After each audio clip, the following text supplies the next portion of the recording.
the challenges of urbanization, from ensuring equitable housing and followed by all kinds of infrastructure to create vibrant and resilient communities.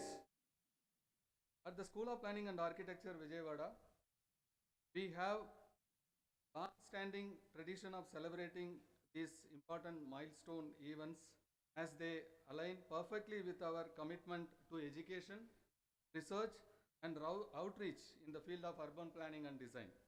It is through such events that we strive to create awareness and foster discussions about the importance of urban planning and design in shaping our future cities. I would also like to extend a warm welcome to our chief guest for today, Sri Srinivas sir, former head of Metropolitan Planning Town and Country Planning Organization, New Delhi. His invaluable experience and insights in the field of town planning have greatly continued in the development of urban areas in our country, and we honored to have him with us. I must also express my gratitude to our director, Professor Dr. Ramesh Srikonda sir, for his unwavering support and encouragement in pushing for such events with our campus. His visionary leadership has been instrumental in fostering an environment that encourages innovation, collaboration, and excellence in urban planning. As we gather here today, let's here's this moment contemplate the pivotal role of an urban planning in shaping our world we live in and its profound impact of quality of life in our city. I eagerly anticipate our distinguished chief guest insights on the imperative of reforms in urban planning.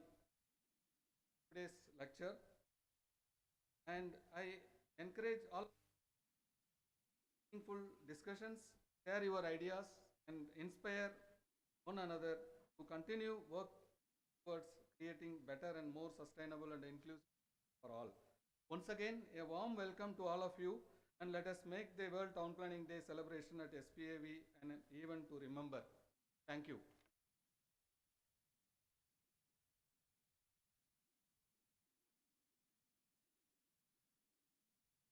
Thank you, sir, for sharing your invaluable insights and wisdom with us today. As we progress through this informative event, it's our privilege to introduce our eminent Dean of Academics. Kindly join us in extending a warm welcome to Dr. Ayon Kumar Tarafdar as he shares his insightful address.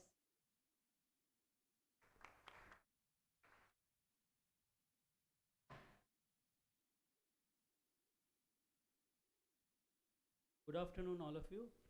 Right at the start, I would have to convey greetings from the director, Professor Dr. Ramesh Srikonda.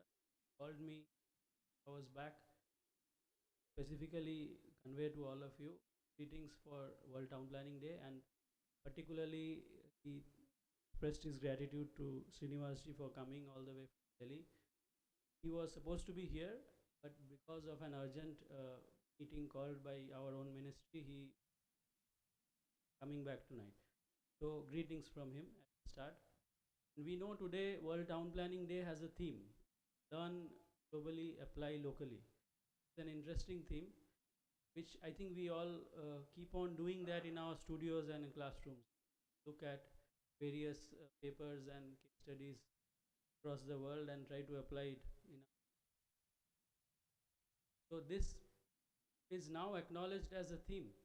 So, and it is true that many of the planning projects and planning case studies which are happening in India is getting recognized abroad. In the same way, many of the tools, techniques used abroad, we are also trying to imbibe. In this journey of learn globally and apply locally, very important is to look at reforms, urban planning or regional planning reforms, which is the spotlight today, which is the theme on which Srinivas ji will speak today. Before I go into that, I again would like to thank him for coming here, and we all are quite fortunate to listen to him today.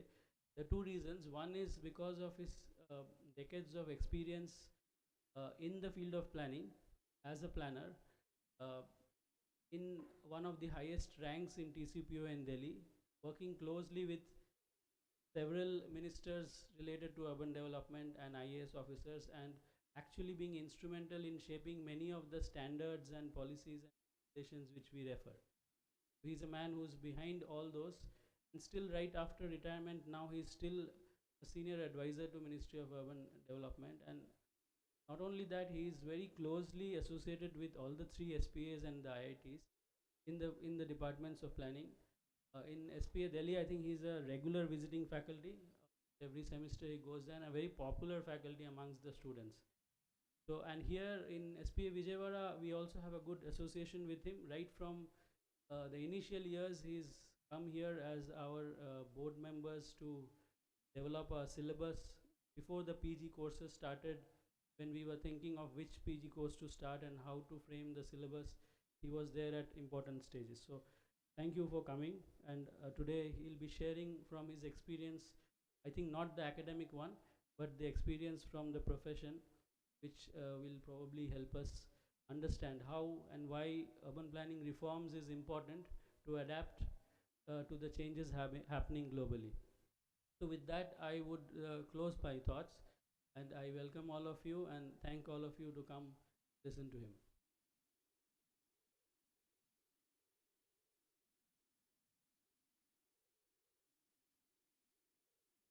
Thank you, sir. Your address has indeed been both enriching and inspiring, leaving behind a lasting impact. We now would like to call upon the stage Head of Department Architecture, Dr. Uma Shankar Basina, sir, to enlighten us with few words.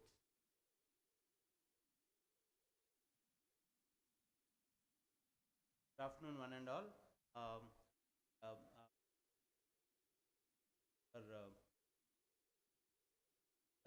enthusiasm of the Department of Planning in engaging or rather envisioning and making it real a wonderful urban October, as like previous in this context on this World Town Planning Day, getting first sir, would definitely I believe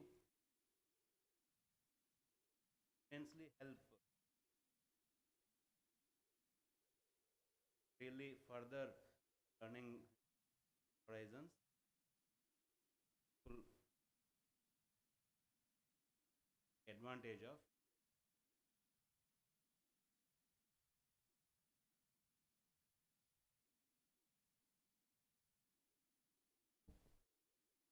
Thank you, sir, for your kind words and support.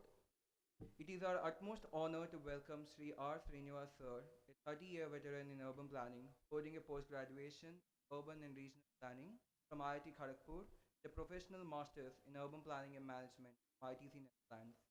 Notably, he played a pivotal role formulating guidelines 2008 launched scheme for urban infrastructure development, satellite towns, counter magnets of metropolitan cities. With a significant body of work, including over 20 publications, T.R. Srinivas stands not only as a practitioner but also as a leading authority in the realm of urban planning.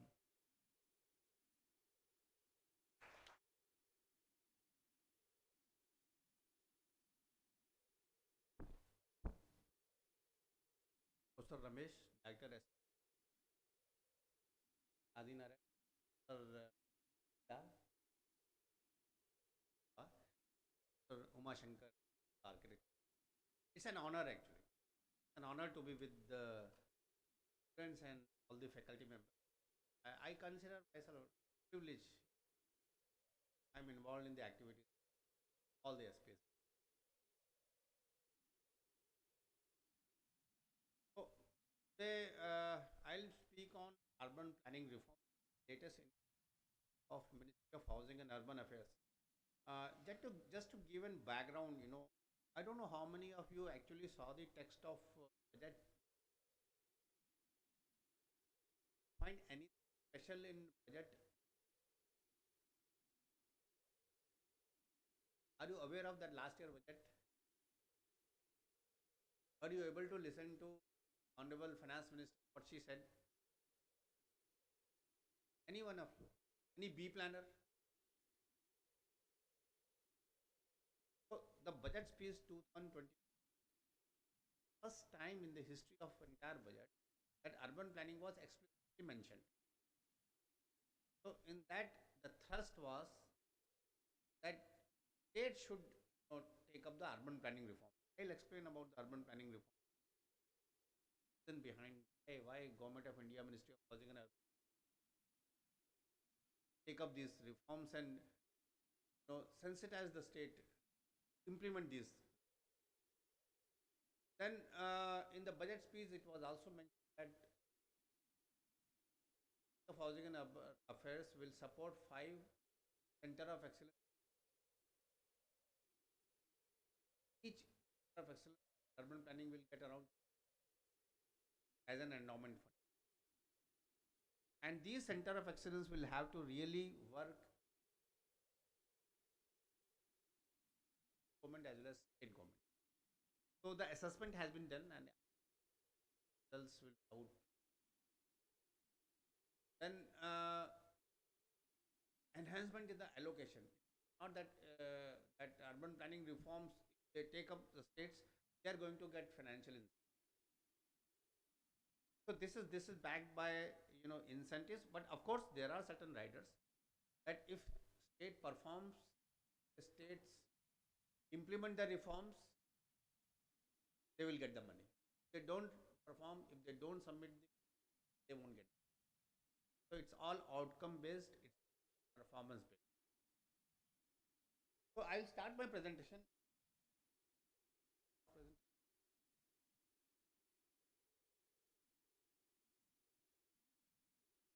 I think you the last row.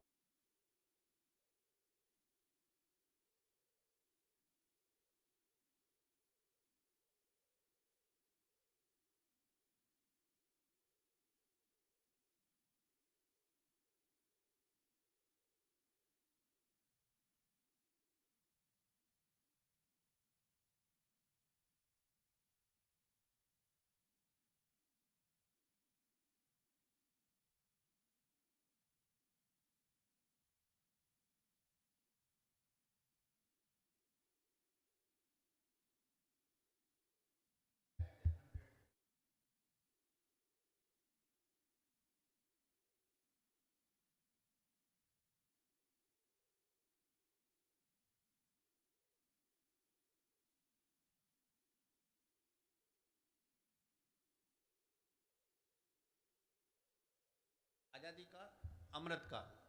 So that's what 50% of the urban population is residing in how many number of cities and towns? Very difficult to tell. Maybe 10,000 plus. So the most unfortunate part is that we don't have the figures for 2020 yet to be conducted. So we are really struggling that what are the figures available. As per 2011 census, how many cities and towns were there? Any idea? That's my, the introductory slides I will definitely discuss. Wherever I go, I will ask about that how many cities and towns are there or were there in 2011. Any idea? Yes? Cities and towns? Around 7,900 cities and towns. 7,399 precisely. These are the number of towns, and out of that 4,000 odd towns are statutory towns and rest are census towns. Statutory towns, you are all well aware that those towns have got the urban local body.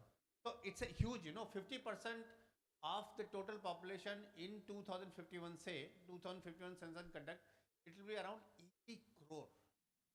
80 crore or 800 million people are going to reside in 10,000 plus cities.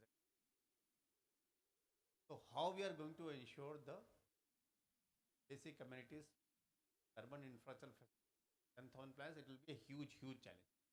So that's why, the orderly development is of critical importance. This has been mentioned in the budget test. And while realizing the country's economic potential, including livelihood opportunities for the demographic dividend, how everybody is aware of the contribution of cities and towns to the country's GDP. How much it is in quote? Say around 65%. By 2031, three-fourths of the contribution from the urban areas will be to the total GDP, around 75%. So, if you are creating, if these cities are the generators of economic hub, the biggest challenge will be how you are going to expand development that everybody is aware of.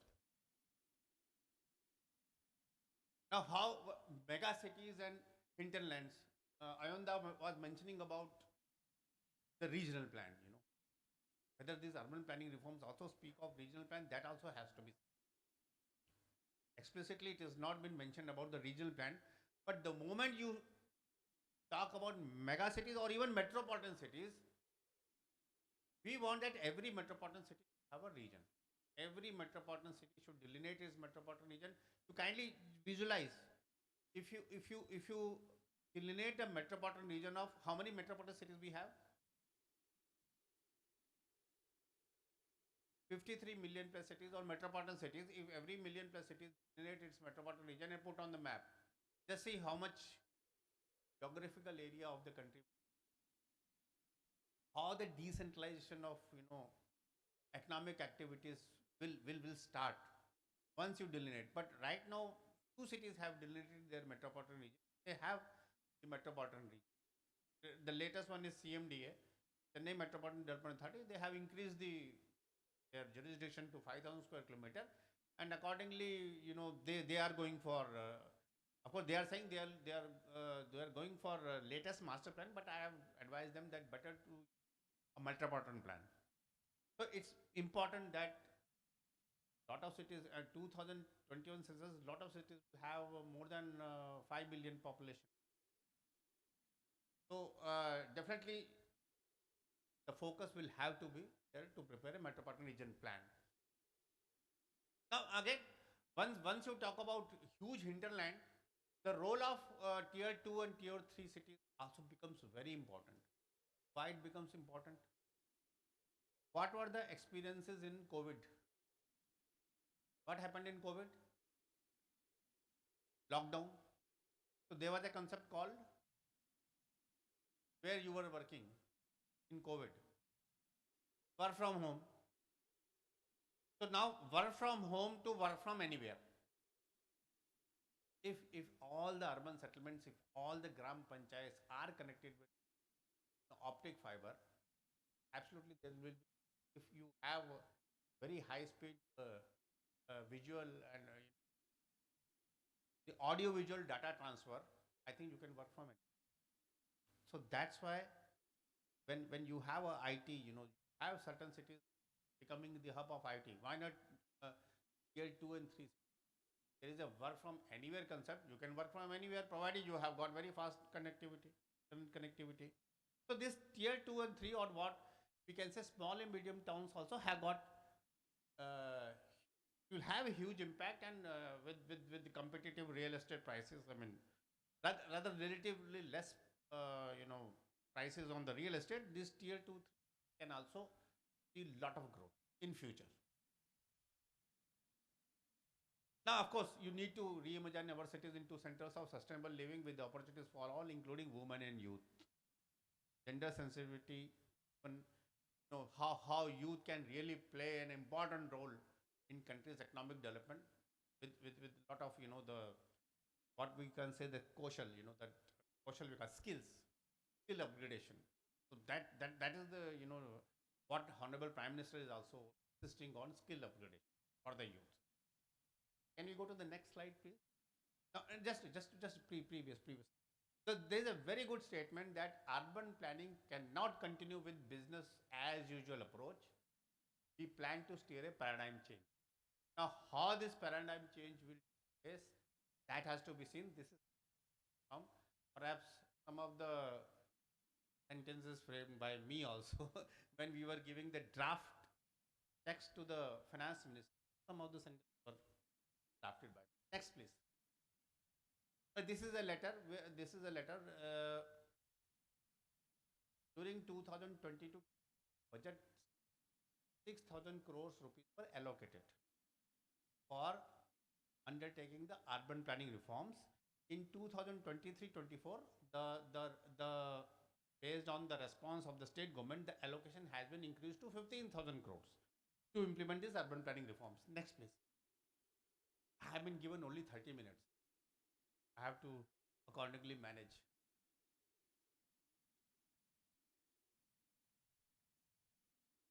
So for implementing the reforms, first of all, I have to tell about the reforms. I'll come to the next slide.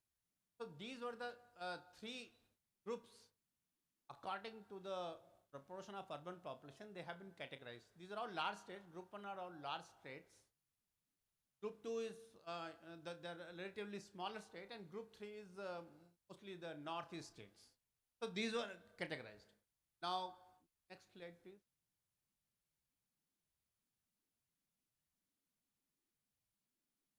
So the guidelines were prepared in consultation with Ministry of Finance, and they were released in 19th June 2023. These are the latest guidelines. I think you go to the next. Next slide, please. This is the release of installment. I need not explain this. Next slide, please. Now we come to reforms. So what are these reforms? Augmentation of human resources for strengthening urban planning ecosystem. What do you mean? How we are going to augment the human resources? Can anybody tell? Implementation of town planning scheme and land pooling scheme. This is the second reform. Third is modernization of building bylaws. How you are going to modernize. I'll explain each and every reform. Promoting affordable housing and in situ rehabilitation. Then we have a TOD, Transit-Oriented Development for Densification and Ease of Mobility. Transferable development rights as a planning tool. Strengthening natural ecosystems of urban areas through urban planning. Then integrating essential components and master plans. So these are all reforms. They are also very, you can take this topic. Those who are in third semester, I don't know whether you have to really prepare a research paper in third semester, research paper or thesis topic. You can always take up one of the topic, because these are all reforms that have to be implemented by all the three category states. Next, can we move to the next slide, please? Next slide. Yes, next.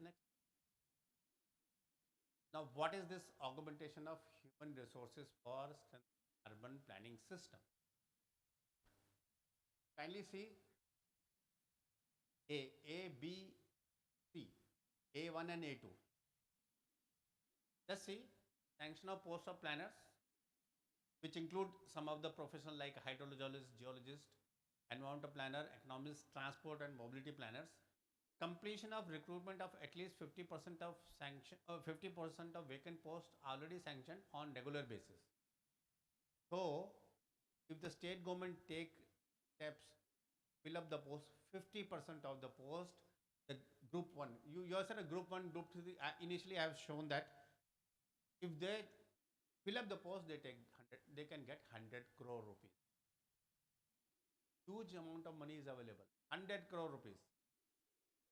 Group 2 states 75 crore, Group 3 50 crore. Now what happens, the recruitment, because for you people, after M plan, lot of people will aspire for government jobs. Invariably, whenever the Public Service Commission advertise, you get huge number of applications. So in the town and city planning organization, prior to retirement, almost for the past 5 to 10 years, I was involved in the recruitment rules, handling of the recruitment rules, wherein we used to advise all the state government that you have to follow the model town and country planning organization recruitment rules, wherein the state need to deploy or employ only qualified town planners. Now some of the state, what they do, for a assistant town planner post or assistant director procurement town planning, they will say B Arch or B Civil with M plan. B Arch, B Civil with M plan. So where the B planner will go? How many of you are B planner? That's a matter of concern. That's a matter of concern. The moment if they say BR's B plan and followed by M plan, where the B planner will go? 4 years you have done, and again, if some of you go for M plan, so B plan plus M plan is 4 plus 2, 6 years. So all of a sudden, when your application is scrutinized, then they will say you are not eligible because you don't have BRH and B civil. So that's an important point. Because my interest in academics started with B plan only, because I started teaching to the B planners in SPA Delhi. And a lot of B planners have become also activists, planners activists. So they are actually doing a lot of writing to the state government, and with my efforts, which because we used to circulate our model recruitment rules, and with my team effort, we were able to convince 15 state governments wherein they have incorporated the E-plan qualification for the post of assistant town planner. Now some of the states, they prescribe qualification for planning assistant, which we feel that for planning assistant, let the old should, like diploma in architecture or civil engineer, should be eligible for planning post. But now for planning assistant also, like agency organization called DDA, they have prescribed bachelor's in architectural planning. Now here also there is a, for architectural assistant, a B planner is not eligible. But for planning assistant, a BRH is also eligible. So why B planner should get discriminated? That has to be. What in our professional terms we call that B planners are the real planners. the architects, engineers, or social scientists, they come only for 2 years. But the 4 years of rigorous training, actually they make they are made the real planners. But you can debate on that. Now again, states also, like मेरा बाल सफेद हो गया बोल के states को, you please fill up the vacancies. When we compiled the data for all the states, it was found 50% of the town planners posts were vacant. Some of the states have not recruited the planners for almost 20 years. Now let me give some example. Tripura has got only 3 planners. Uttarakhand also has got 3 planners. Uttar Pradesh, hardly 10 to 15 planners are there for a huge state. But some of the states like Maharashtra, Andhra Pradesh, Gujarat, they have completed their recruitment process, but they have filled up the post. But if you see, but still we have been able to give certain reform, this norms that 5 urban planners should be in 4 million plus cities, 3 urban planners. Of course, this, how many of you have seen the Niti Aayog report on urban planning capacity reform? Please download that report. Just for your, information, urban planning capacity, just Niti Aayog report on urban planning, you Google search, can download. Please write, everyone you should write and you should go through that report. It has actually given that how much planners would be required. Now if I calculate as per the number of cities and towns, 7,933 cities and towns, if I calculate based on this reform, it will almost the requirement would be 62,000 planners we will be requiring. And how many planners actually pass out? We have around 71 institutions offering planning course, both UG and PG. And around based on the allocation of seats, we have estimated that around 1,000 to 1,100 planners actually pass out every year. So India is not competent enough to absorb each and every planner. Of course, you can have very good, placement. The placement coordinator should work hard and should have, good interaction with all the concerned firms, and so that they can come for placement. But these are all matter of concern. But here, ministry is encouraging the state, you do this and you take the money. And if the recruitment is painful process, because agar advertisement aata hai, it takes almost 1 year to, you appear in the entrance exam, you wait for interviews are over, and then you get the appointment order. It may take 1 year. It's quite slow process.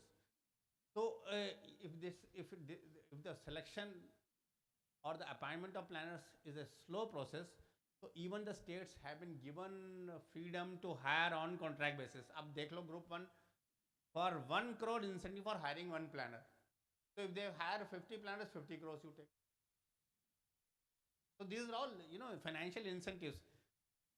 And you are hire, if you are not able to hire the planners, then you go for outsourcing. Strong collaboration with private expertise. So the states are given liberty or freedom to go for bid process and get the work done through hired expertise. There are a number of consultant firms who are actually, guiding the states for, preparing the master plan, GIS based master plan. And in fact, for this also, now these are the reforms. What we came to know that states are not able to really understand the nitty-gritty of these reforms and how to implement these reforms. They want private consultants. Chaliye, next. Now this is, I think in the morning we were discussing that Indore group. Where is that Indore group? Yeah. So we were discussing about this local area plan and town planning scheme. Now what is the genesis of this lab TPS? What happened in smart cities? I think the other side you are able to hear me, or I should come sometime here also, perhaps. You are able to hear me, na? Okay, good. So what happened under the smart cities? There was an area-based strategy, wherein under the area-based strategy, both brownfield and greenfield sites have to be identified for undertaking this local area plan and town planning scheme. Local area plan essentially is for the brownfield, whereas the town planning scheme, you can go for a greenfield development in the fringe areas of cities and towns. Now, this is very much interesting because we really worked hard. We had one sub scheme called formulation of local area plan and town planning scheme, wherein we have started giving. There were 25 cities were selected. Each city got 2 crore rupees for preparing the plan.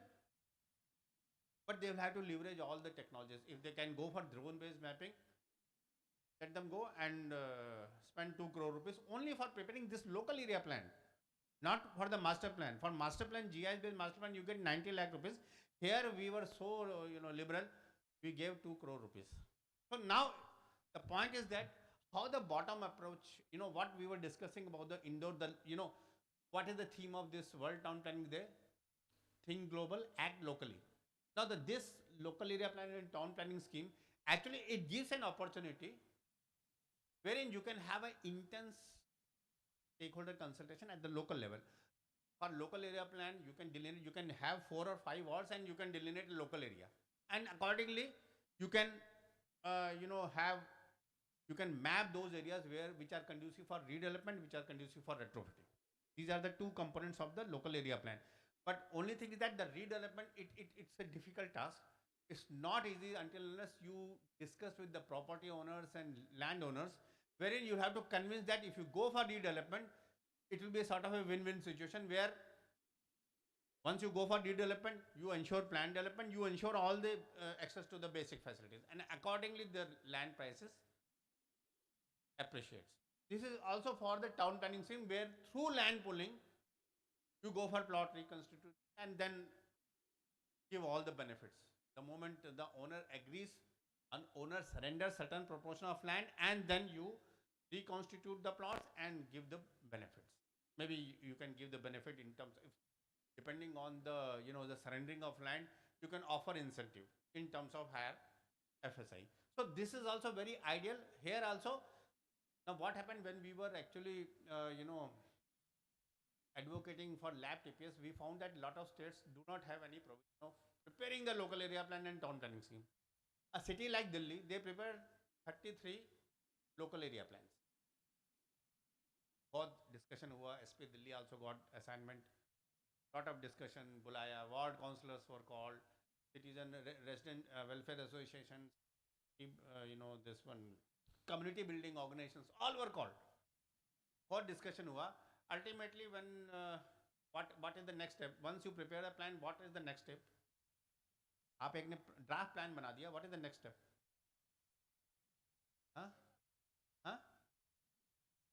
Correct, exactly correct. वो सबको पता है, बोल नहीं रहे.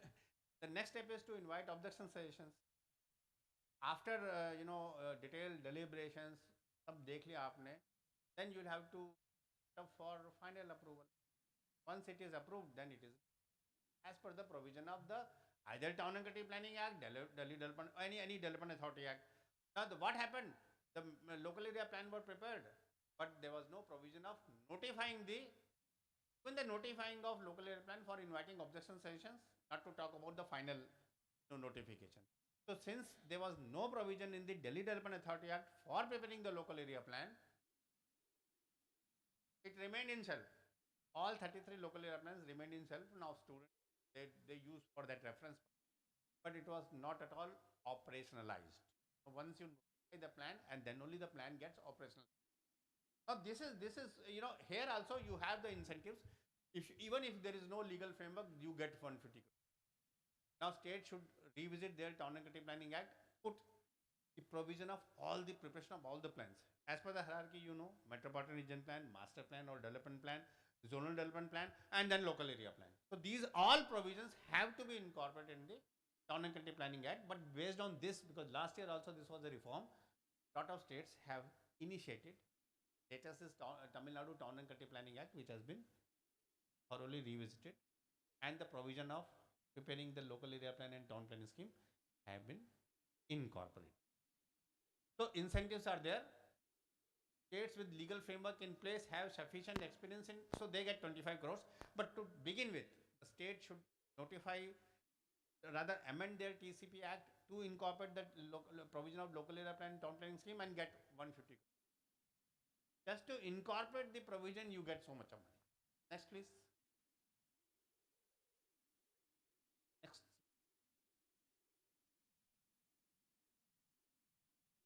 Now, this also gives an opportunity to state to work on their town planning policy.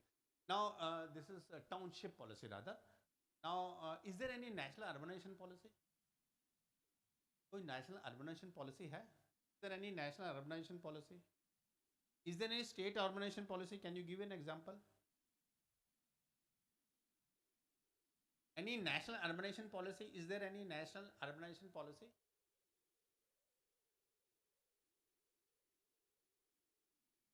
There was an attempt to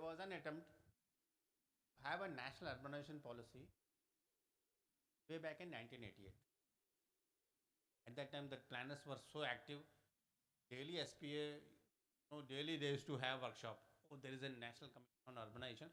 Government of India, thankfully, I mean, our visionary ex-prime minister, late honorable Prime Minister Rajiv Gandhi, he had a vision, and he was instrumental in constructing National Commission on Urbanization. I don't know whether SPA library has got the reports of that. They were excellent reports and written beautifully. Enjoy reading those reports. When I was a student, I used to read all those texts. Now, what happened? Constitutionally speaking, what is the status of urban planning or urban development per se? Constitution में क्या बोला गया? Urban planning को क्या बोला गया? और urban development को क्या बोला गया? Essentially, is it a central government subject or is it a state subject? It's a state subject. So, the Commission on Urbanization, National Commission on Urbanization, was headed by Charles Corey, late Charles Corey. He headed that commission with a lot of members who had diverse background in urban development. The report was prepared, circulated, but there were no takers. None of the state government followed even a single recommendation. Why? Because these kind of reports can only be advisory from Ministry of Housing and Urban Affairs. Whatever we prepare policy or guidelines, these are all advisory.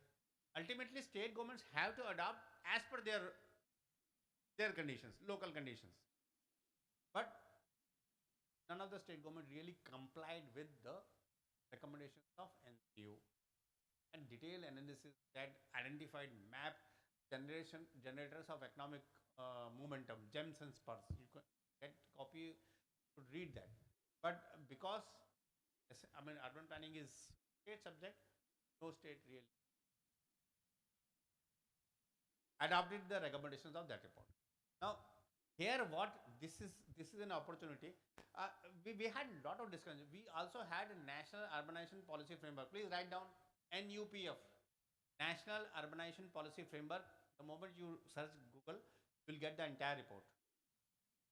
So, based on the experience of the first National Commission on Urbanization, central government never thought of constituting the second Commission on Urbanization. In fact, I worked hard. We used to get directions. You know, in 2013-14, ministry used to ask, please prepare the terms of reference. I prepared the terms of reference. I also suggested who should be the member, who should be the chairman. But ultimately, no decision was taken because state government, they were reluctant to have the National Commission on Urbanization. They said we will have our own.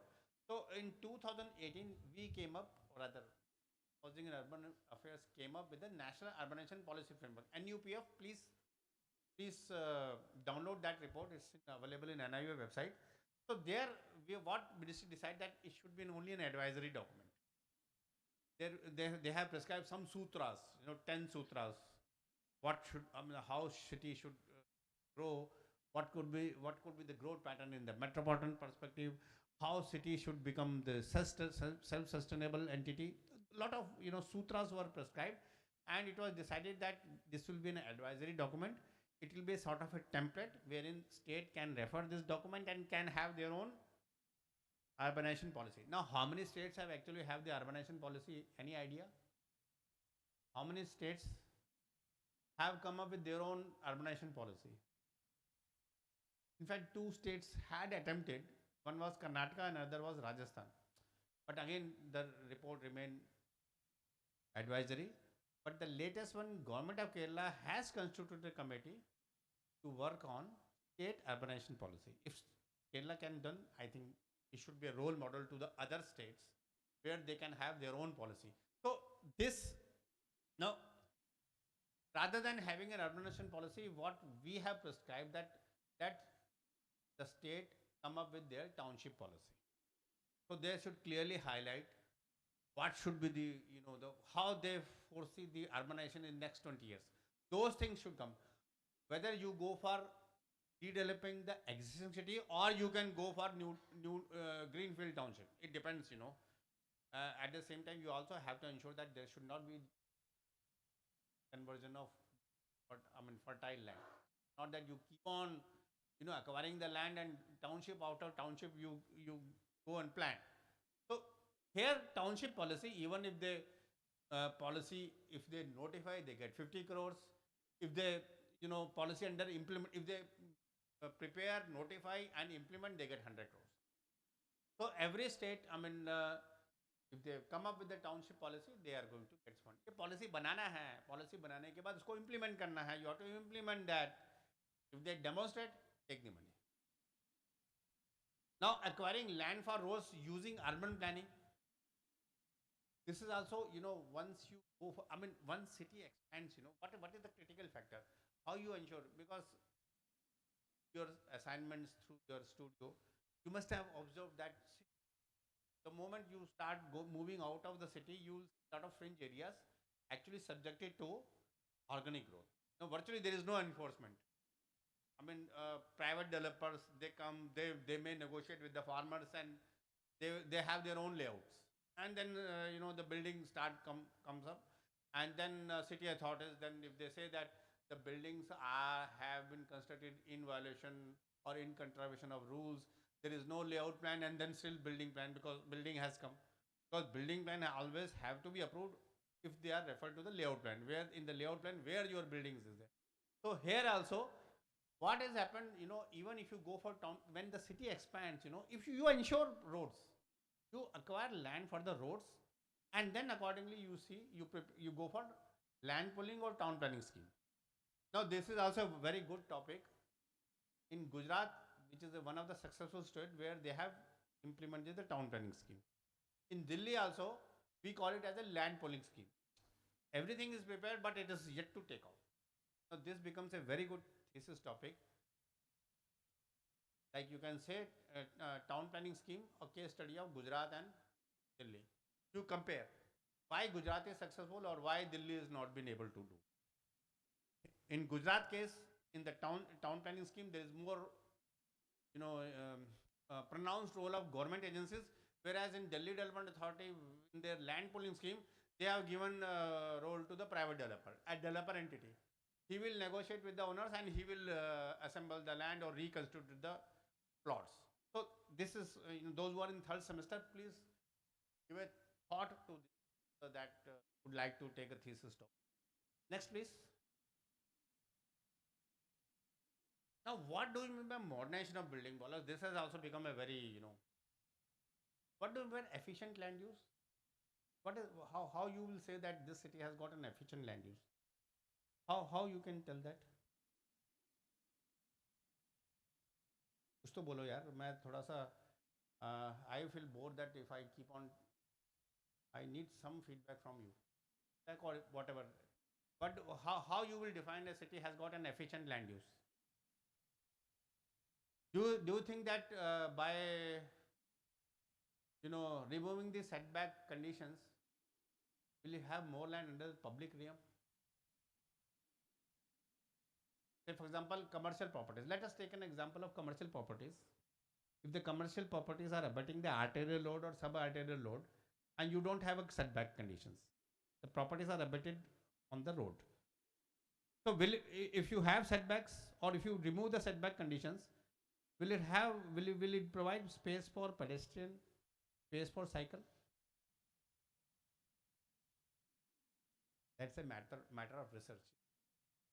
these were all the removing the removing contradiction with respect to margin and ground coverage, differential building bylaws for promotion of affordable housing, revenue generation through enhanced FSI, innovative provision like in situ redevelopment. Now this is a matter of research. If you compare the land uses of Indian cities and European cities, I have not quoted any example, but this is, you see, the European cities, what we call, they have got a very efficient land use. Whereas in Indian cities, the cities suffer from urban sprawl and that's why they have inefficient land use. Now, how you will compare? Find out how much public space, the percentage of land under the public space. Public realm, rather public realm. We can, in the public realm, you can have land under open spaces, you can have land under open green, you can have land under how much land is actually contributed towards ensuring the pedestrian and cycle tracks. So the moment you ensure the first and last mile connectivity, your land use tend to be efficient, which will actually lead to more dependence on the public transport. To ensure this first and last mile connectivity, the dependence on private vehicles come to those who are transport planning. I mean, this is not a new thing. In second, third semester, they are all aware of that. But again, efficiency of land use, how you will ensure once you have a compact city development rather than having the urban sprawl. But this is also a matter of research.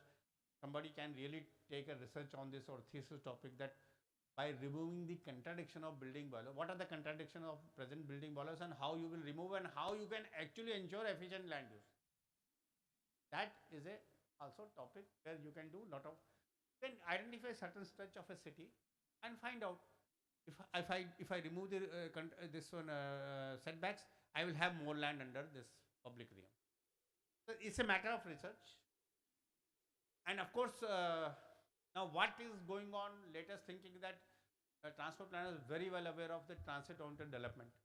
Now you are aware of that recently the RapidX was the rapid rail transit on Delhi Meerut that has been introduced, wherein now the 17 kilometers are operational from I think Ghaziabad to there is a station called Duhai.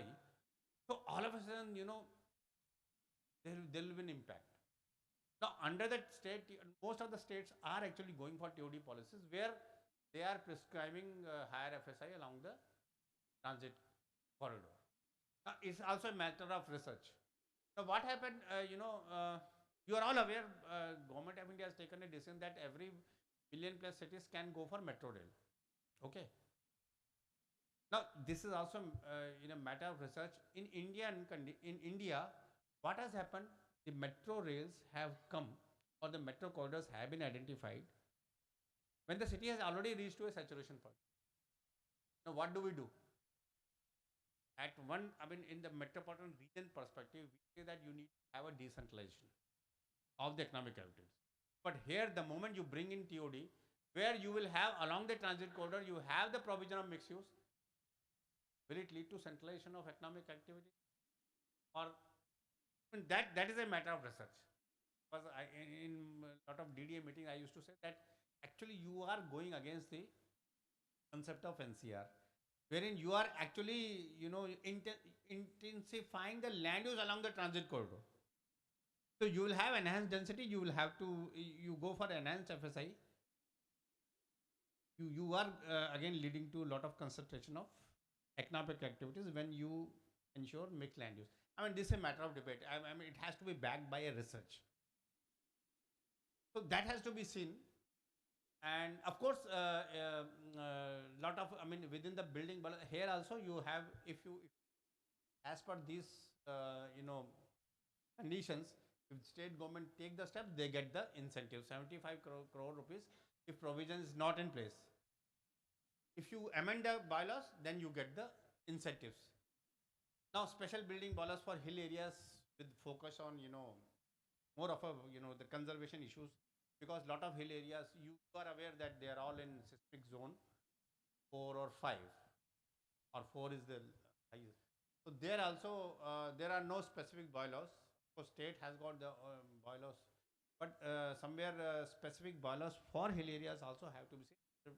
Also, PSN Rao, under his chairman, if they have prepared the model guidelines for hill states, which the hill states, that has been done by Niti Aayog, and they have submitted the report, and shortly the report will be. Next, please.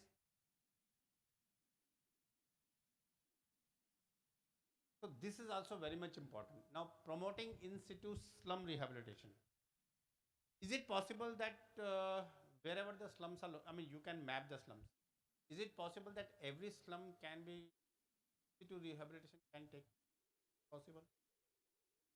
Hmm? In situ slum rehabilitation, is it possible or not? जहाँ पे भी slums हैं, you ensure, you tell them that the area will be surveyed, go for redevelopment. Within that area, ensure transit accommodation for slum dwellers for some time till the dwelling units are completed. This happens in Gujarat. Gujarat, under the smart city Ahmedabad, they have identified one slum. Anybody from Gujarat or Ahmedabad? One slum they have identified under the area-based strategy.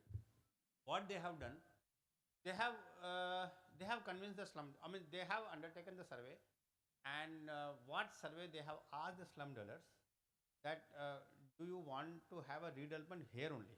I mean, they will be given some sort of a transit, I mean, temporary accommodation till the dwelling units are constructed, and the dwelling units are given free of cost. So 80% of the slum dwellers, they agreed that we will shift temporarily, and that alternative accommodation will be arranged, temporary accommodation will be arranged, and then once the dwelling units are completed, they will come back, and it is free of cost. So every slum dwellers get 3 square feet of house with they get free of cost. Now your question should be how, why, and that is also done through private sector participation. Private developers are then why a private developer will come if it has to maximize the profit? So uska kya, what is, why a private developer should come for a slum in situ slum rehabilitation? Huh? हाँ, क्या है ना कि like they have incentivized in Ahmedabad, they have incentivized that around 25% of the built up space, whatever he generates, can be commercially exploited. So that can be used for, 25% of the built space can be leased out to the shops, whatever commercial uses. Now, huh? Yes, sir.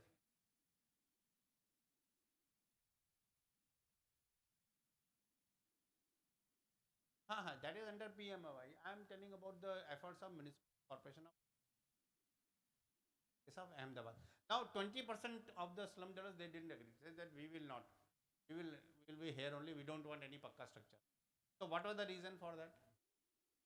80% they agreed, but 20% said no, no, we don't want any rehabilitation. We want to. We are happy with it. The reason was that 20% of the people had workspace there itself. So it was a huge. I mean, you need to have a design intervention. If a scrap dealer is there, if a motor mechanic is there, if any person, I mean, doing the petty works, if he is having the workspace there itself, then once you are designing the entire, I mean, once you are preparing a layout and when you are going for a design, you will have to design workspace. Can be ground floor or can be somewhere dedicated space. Have to be worked out so that you can give him on a lease, sort of a lease, and at a very nominal rent you can the authorities can really think of. So this is very much important. Of course, if the state government wants to have funds, they have to do the notification of registered slum. I mean, there are notified slum. They have to register and then they have to get the money if they are going for redevelopment.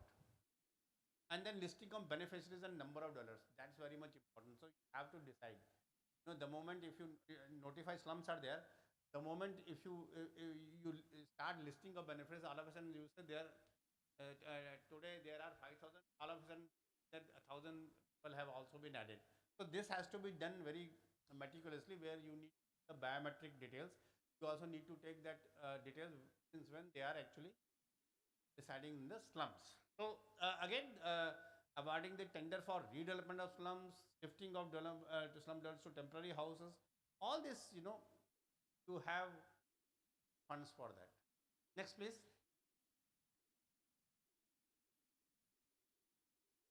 So I mentioned that, and of lot of interest about the transit-oriented development.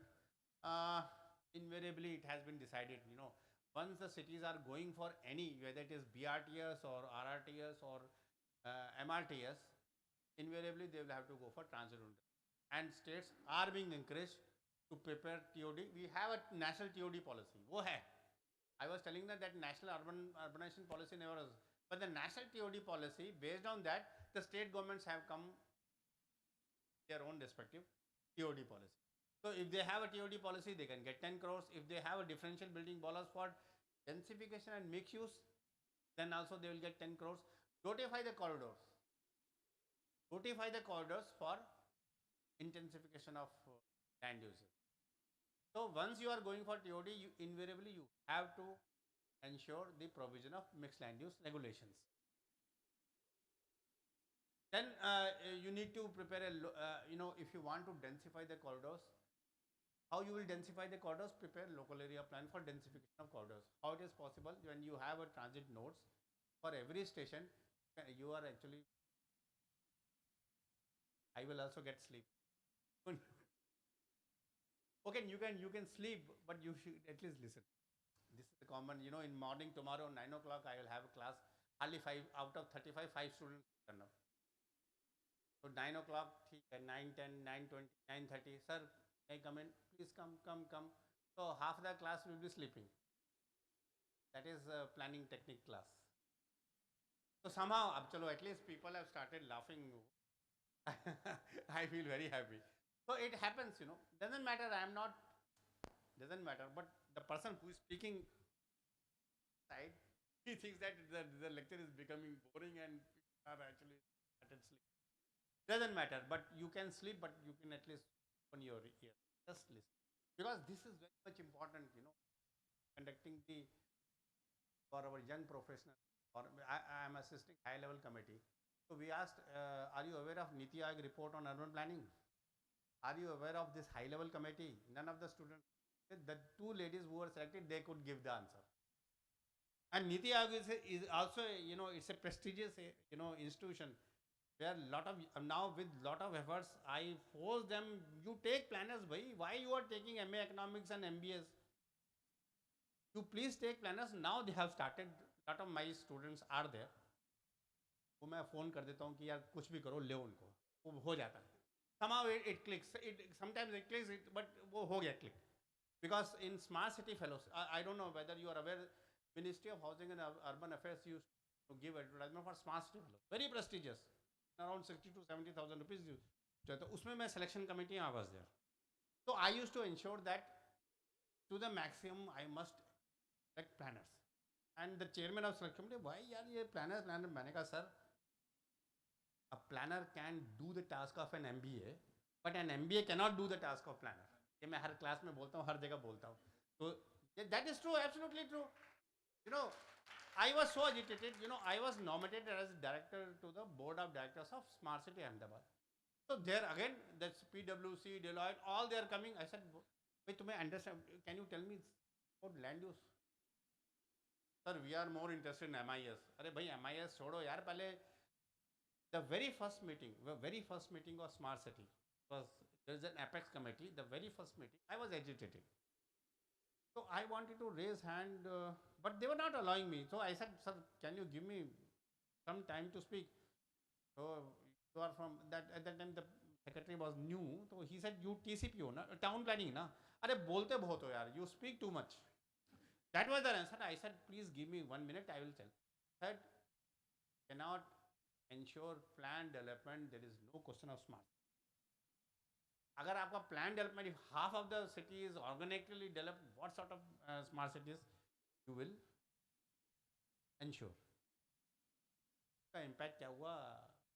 That fellow could see that I am very much agitated, and some of the states were saying, yeah, you are going against the 74th Constitutional Amendment Act, because 74th Constitutional Amendment Act gave all the powers to local body, and the local body is not there. They have established SPV for every smart city. Then secretary said, no, it has been approved by cabinet, nothing doing. SPV will be there. But so ठीक है, SPV is there, but SPV without urban local body cannot work.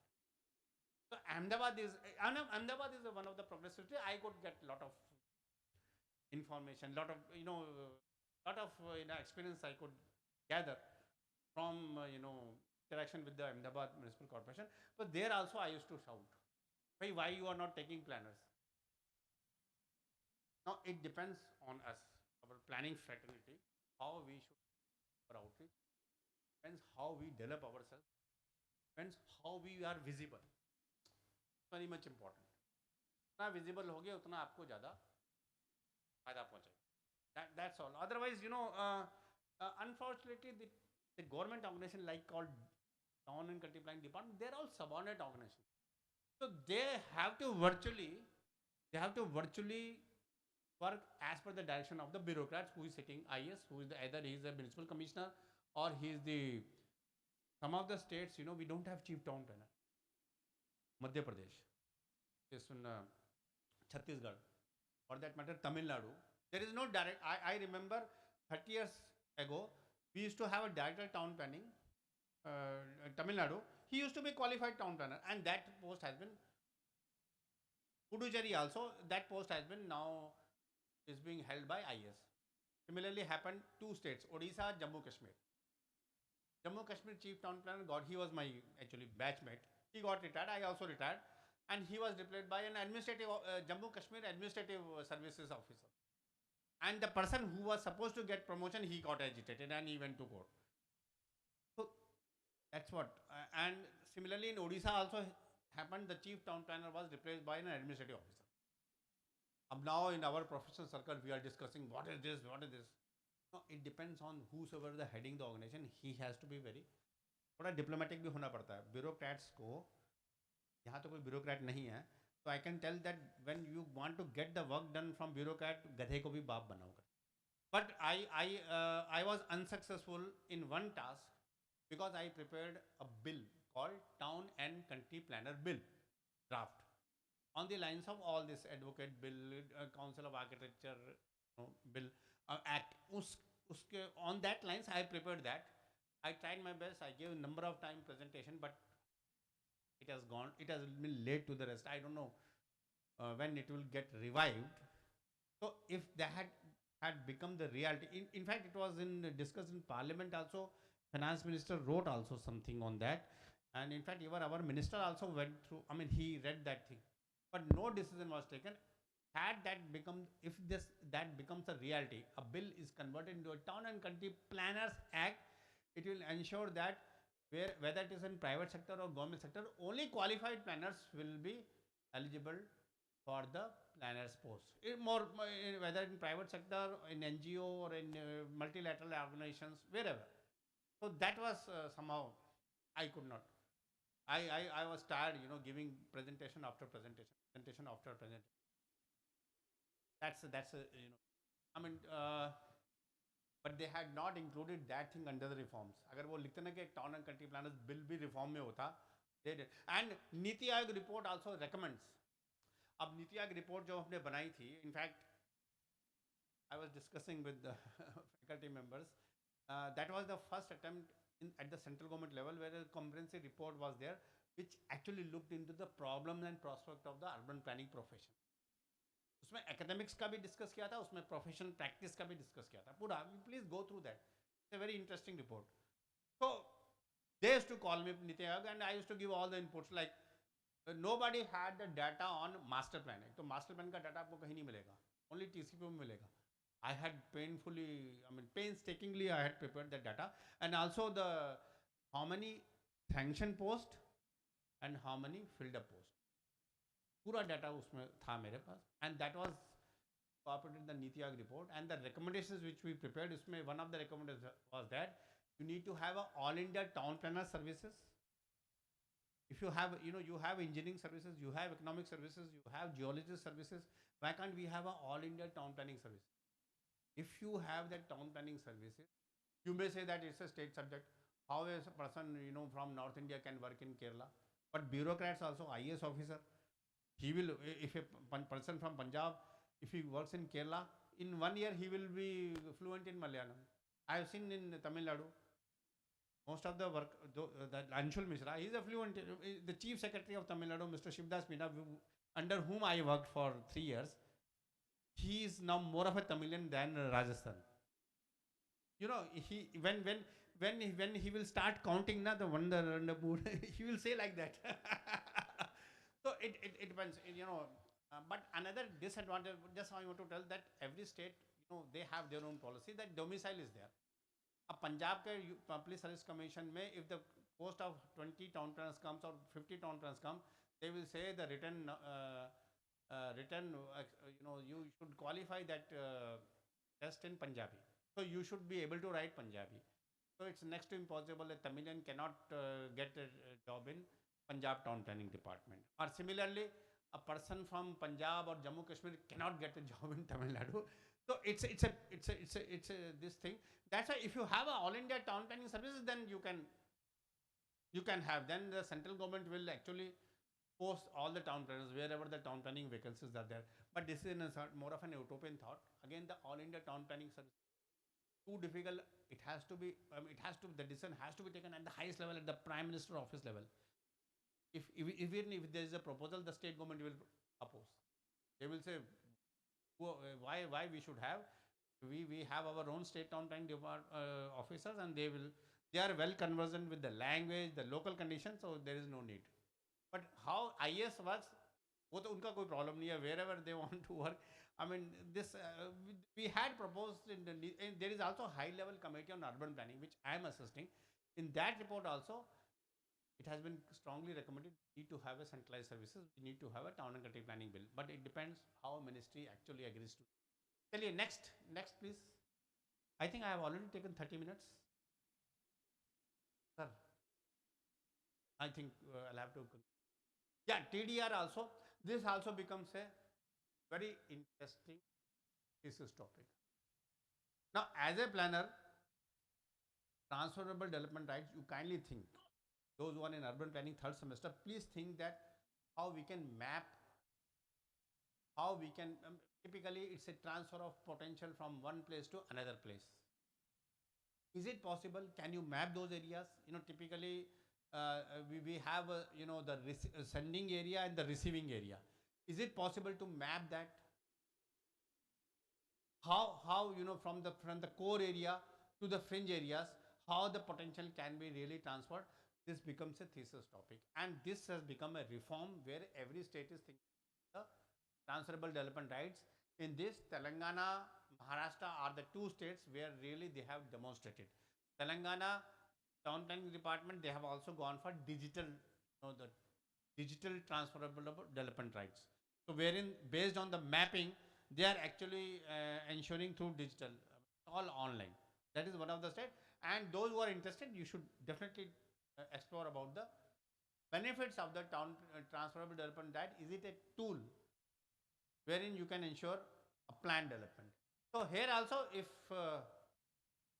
policy बना दो 50 crores, just to make policy. Policy क्या है? Policy they will take somewhere.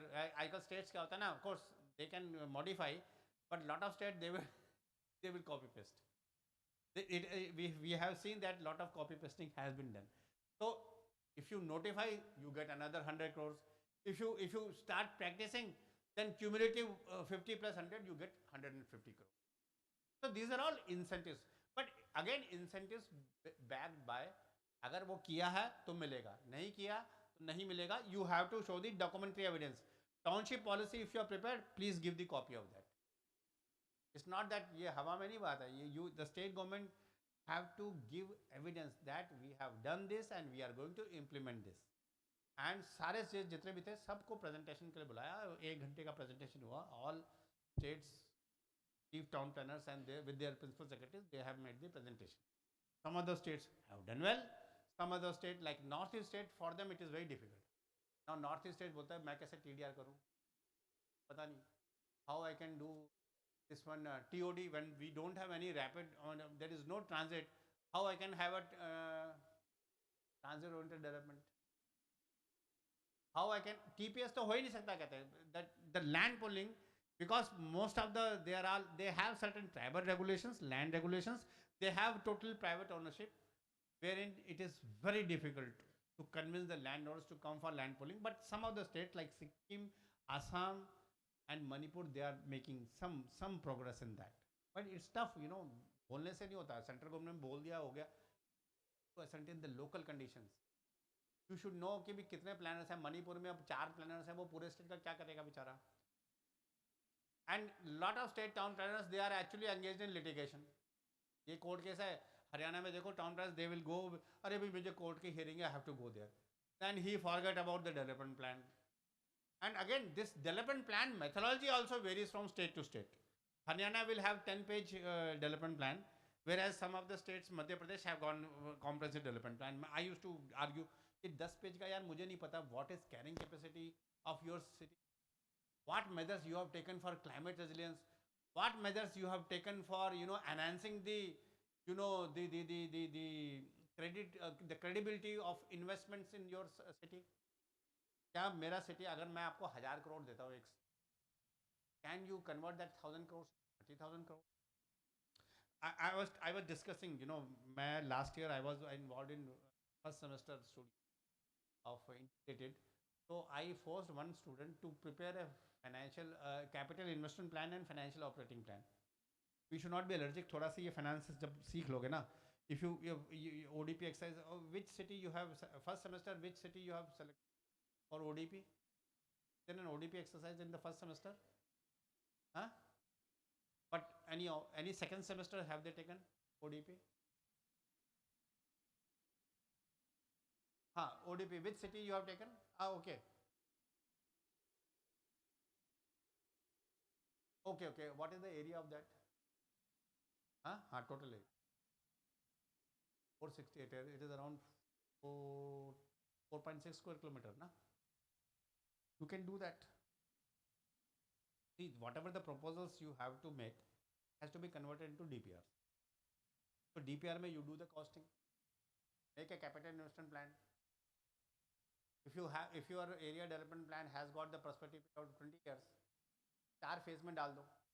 Say for example, your 4.6 square kilometer requires around 500 crore rupees. So 500 crore rupees, for you estimate physical infrastructure कितना चाहिए, social के लिए कितना चाहिए. So that first semester integrated, of course I have got the mindset of SPA Delhi, please आप मत करो. मैं वहाँ पे उधर चला गया SPA भोपाल, मैंने कहा यार first semester you are not given ODP किया नहीं और आप लोकल एरिया प्लान में जाने, ये कैसे हो सकता है?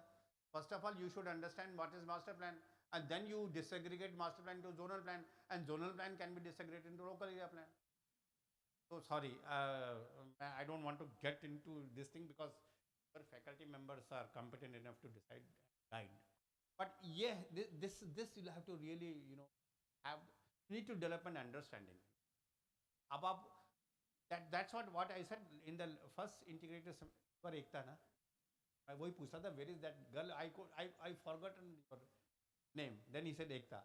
So what happened in first semester, I forcibly told the student, I said don't, अभी faculty members को भूल जाओ, अब ये table sir, I don't have any details of social infrastructure, कितना financial implication होगा, suppose if I proposing hospital, PSCs and all, but we don't know how we will estimate. I said you estimate for physical infrastructure. So there is a report called High Powered Expert Committee, HPEC report. So her student should, every planner should read that. HPEC report 2012, which gives an idea how to make an estimates. In that, for entire country, 39 lakh crore rupees were estimated to ensure all the physical infrastructure facilities for 7,399 odd towns. So that gives an idea that how you need to make estimate. If you do, see, professionally speaking, when you prepare a master plan, if you are making a presentation to an administrator, he will not be interested in land use and all those things, or zoning regulations or development codes. He will not be interested. He will say कितना proposal बनाया और कितना implications है. Say for example, you are from which city? Indo, हाँ? अरे दिल्ली छोटा, दिल्ली को भूल जाओ. You are from?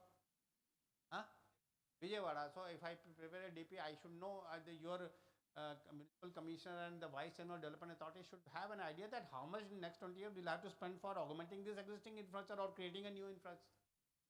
So this, if FOP and CIP becomes an integral part, some of the faculty members disagree, but I think that this will only add value to your analysis. It's up to you. But again, वो ये ना जब MBA और वो क्या है कि वो smart city में MBA को इसलिए लिया कि because they'll be very good in monitoring the progress. Why the hell planner cannot do the monitoring? हम नहीं कर सकते monitoring, हम बिल्कुल अच्छा कर सकते हैं. Yes, next please. वो बेचारे को भी नींद आ गया वो कर करके. Sorry. Next please, quickly. Now natural ecosystems, this also becomes. My hand is. Promotion of spawn cities for sustainability. Have you gone a Niti Aayog report on water report of Niti Aayog, wherein what they have observed or what they have analyzed, that if monsoon fails consecutively for 2 or 3 years, 20 cities, 10 plus cities of India will run out of water. There will be no water because you will have indiscriminate extraction of groundwater. So why? And in fact, हमारे प्रधानमंत्री जी तो he is obsessed ना. वो बोलते हैं कि भी you have to develop, the ponds. You have to rejuvenate the water bodies. So what happened? I was fortunate enough to attend a meeting. This was 2022. In May, there was a meeting under the chairmanship of Prime Minister. He said that let us pledge that every district 75 water bodies will be rejuvenated. So for urban areas also, then our ministry decided why can't we have internship program for all the planners. So let the students go to the water bodies which are in a bad shape and let them make proposal for rejuvenating the water bodies. So usme it was during May, June, July. So they gave, and then I told that who will go in the spring hot, then when 45 degrees centigrade, वो कौन बेचारा बच्चा जाएगा उधर water body में करने के लिए, surveys करने के लिए. Then with all they agreed, they granted some 2.5 crore rupees, which was transferred to AICT, and around 150 institutions. I don't know about SPA Vijayawada because I told at that time Abdul Razak that there is a proposal. So SPA Bhopal and SPA Delhi, those who were doing under my guidance internship, so they got involved in that and they got around 10 to 20,000 rupees So every institution got around 5 to 6 lakh rupees for doing internship for the water conservation, rejuvenation of water bodies. Under the Amrit mission also, you please, my humble request would be, you should keep on browsing the Ministry of Housing and Urban Affairs website. It's a lot of information, you know, you through dashboard you can get a lot of information. And I know that for your thesis work definitely you will be browsing. Agar Amrit mein, the Amrit 2 version is water centric mission. Why water is of paramount importance is that, again, if rainfall, if because of the climate change, you know, impact, it's quite possible a lot of cities will not have. We used to, you know, even Chennai also, to have severe water. You know, it used to get water through, you know, this wagons, you know, yes, and you know, in Bangalore also, it used to get once in a 3 days water supply. So that's why reiterating the Amrit, you know, vision, Amrit 2 vision, which is water sector mission, we have said if the state cities, if they can have water bodies to be integrated with the master plan, you need to map all the water bodies and you should work for spawn cities, you know, how they can really absorb the water. And along all the river, you know, we have large number of cities along the river bank, along the river. So what you are going to preserve or conserve the floodplains of the rivers going within the city. So you can have a biodiversity plan. You are all aware of coastal regulation zone, CRZ, environmental planning. How many are there? CRZ, you are aware of CRZ, na? Are you aware of river regulation zone? Is there any RRZ? वो है ही नहीं, कोई नहीं. So that's why a lot of floodplains you will see in the cities that there has been unprecedented construction activities. So from our side, we proposed. Actually, that river regulation zone was also formulated, but state government never bothered. Minister Environment Forest, they circulated the draft. They never bothered to give the comments. Because there are certain Western interests.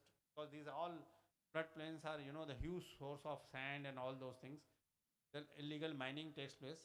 So somewhere we have, from our Ministry of side, we have recommended that you need to ensure along the river, you need to have a prohibited zone, then you need to have a regulated zone. So depending upon the width of report, the city can really decide. So here the emphasis that you need to integrate blue and green spaces along the river, or you rejuvenate the water bodies, have the buffer, ensure biodiversity park along the rivers. That will ensure, the integration of blue and green. And here also, 10 cities, if they are under Amrit, they get straight away. If they say that we have taken this step for integrating blue and green space, they get 50. So like that, different amount is there. Work on water bodies, promotion of riverfront development. Now, riverfront development, Sabarmati is the best example. Is it desirable? That kind of development for all our rivers? That is your left to you. You do, if you want to take the thesis, please do that. Creation of urban forest, this is also latest. Delhi has got the presence of Aravalis, revenant of Aravalis, thousands of years old. So those kind of areas, if you have them in cities, you need to convert those areas into, आप कोई ridge है या mountain, like it is surrounded by this thing. So you strengthen and create urban forest and take money from the central government. Next, please. I think I am almost. Next, please. I'm finished. हो गया. Sorry, I have taken more time. Next, please. Next, please. हो गया. Conclusion हो गया. Sorry, I have taken more time, but only that just want to create for awareness. Next, please. I think it is. Next.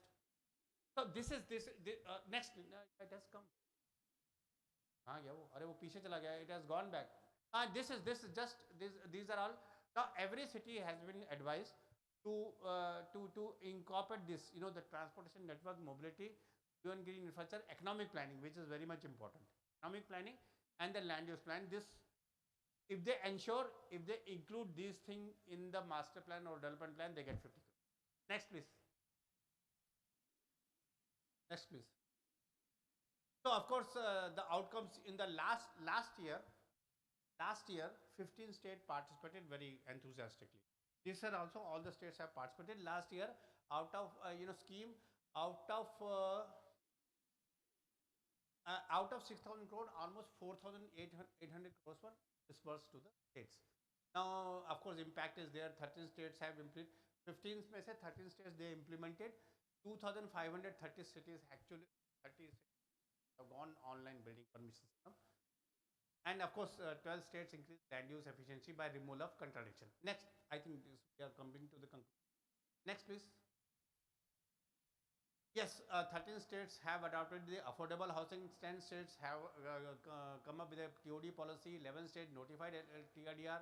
11 cities prepared lab, and 11,000 water bodies being surveyed. You know, पूरे India में 11,000 water bodies were surveyed, and now all the water bodies will be rejuvenated. Next, please.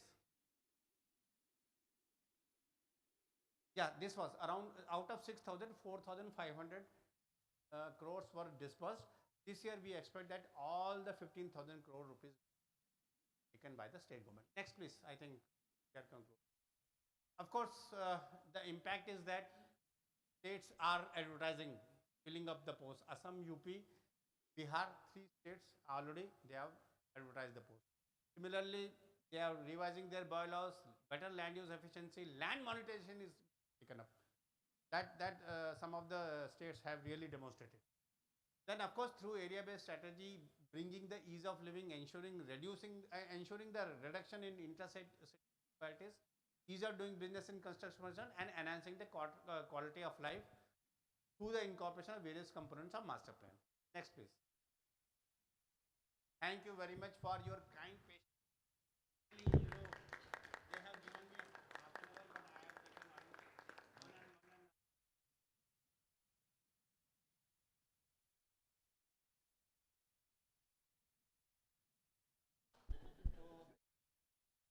But let me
Thank you, sir. Your presentation was very helpful and informative that has broadened our understanding on urban planning. Also, the plan implementation mechanisms like TOD, TTR, LA,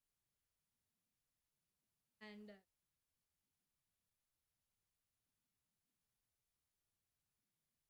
Now it's time to show our appreciation by felicitating our chief guest.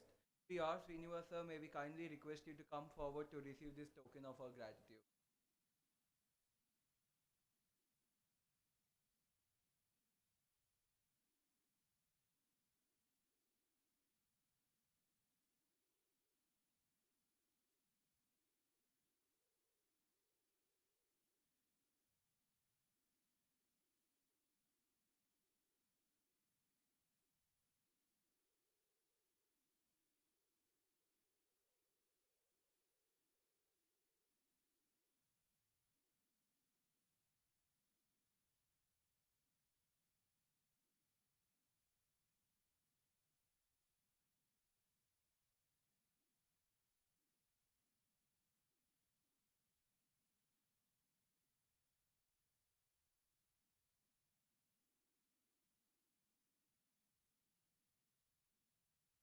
Now we shall take a small break of 10 minutes before we kick start with our cultural performances. Refreshments have been provided outside. Please feel free to indulge in.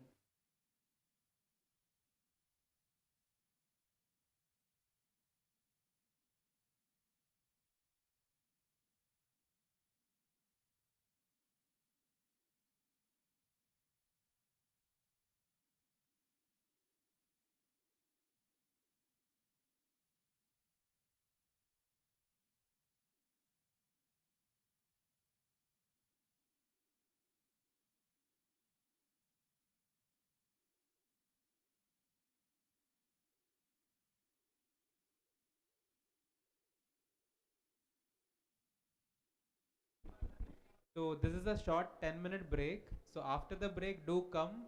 We have cultural programs and prize distribution. So please do come back.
Hello.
We request all the audience to come back to the exhibition hall.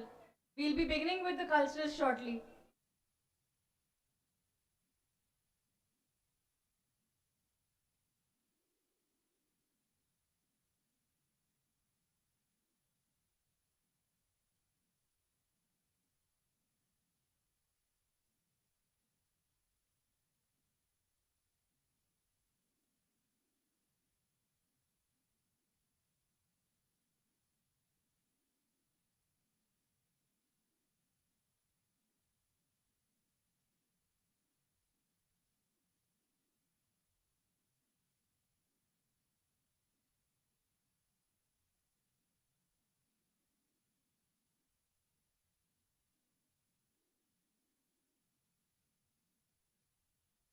We kindly request all the audience to be seated. We'll be starting with the culturals shortly.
We request everyone to be seated.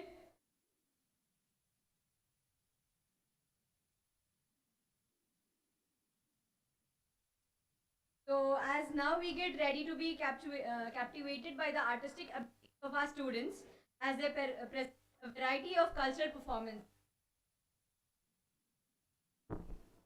Let's call upon the stage Devalina from MEPM first year for the first performance, Buzzing with Classical Beats.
নয়ন ভিজে প্রভু Jonatan দেখিয়া সহস্রা নয়ন ভিজে প্রভু Jonatan ফনায় ধরিলা সত ক্ষীরে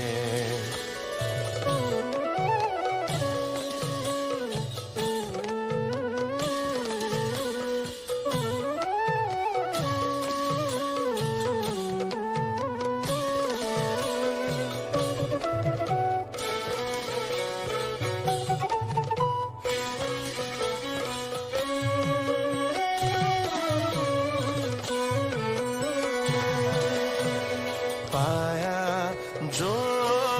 যমুনার কুল দেখি হুমিউ উলপা যমুনার কুল দেখি হুমিউ বহু দেব ভয় ভইলা মনে মনে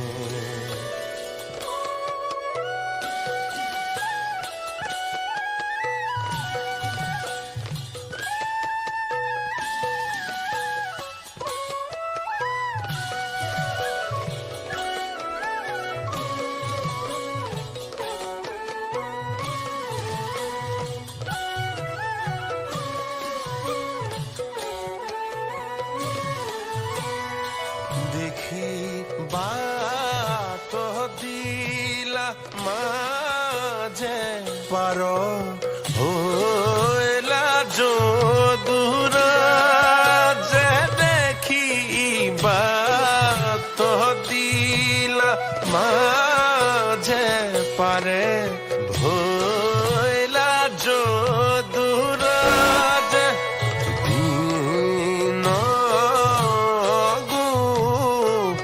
গোপালে রহুনে দীন গোপালে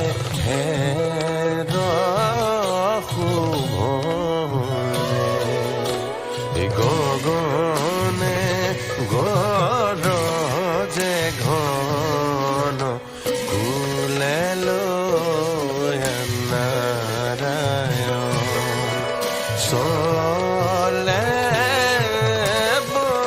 বহুদেব ধীরে ধীরে চলে বহুদেব ধীরে ধীরে চলে বহুদেব ধীরে ধীরে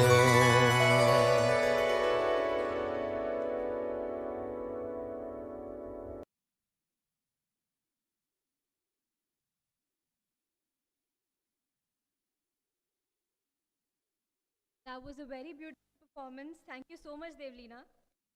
Without any further ado, let the music transport you to a world of rhythm and melody.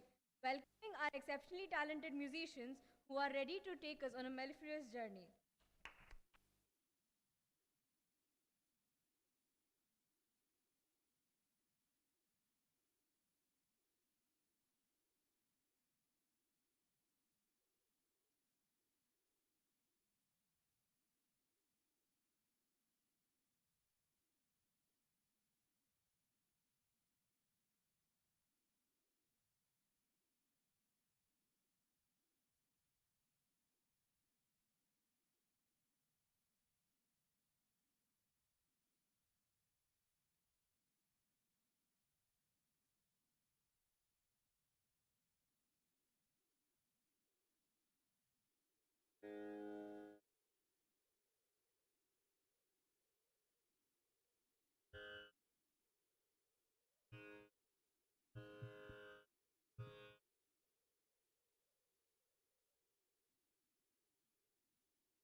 everyone.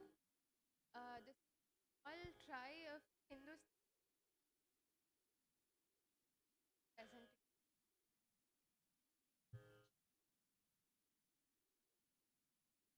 Both the ragas are Rag Mia Malhar and Rag Megh Malhar, and it's a perfect opportunity because it's already raining outside. So.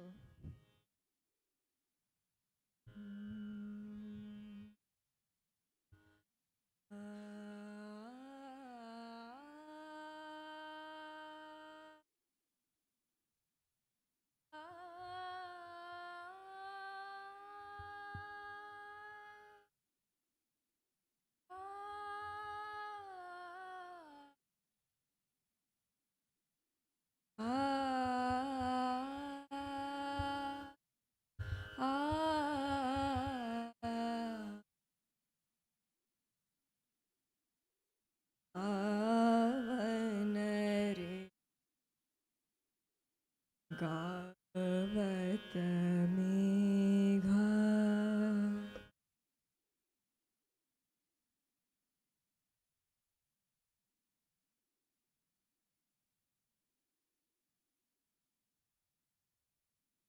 गावन रे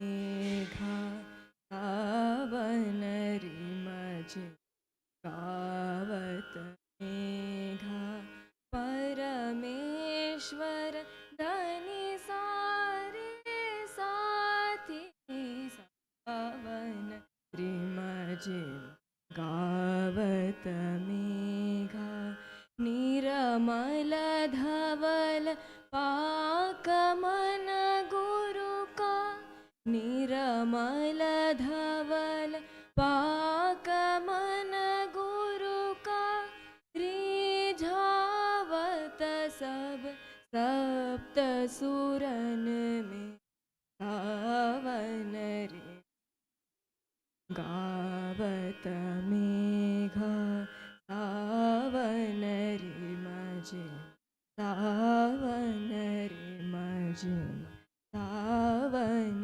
रे मजे गावत मेघा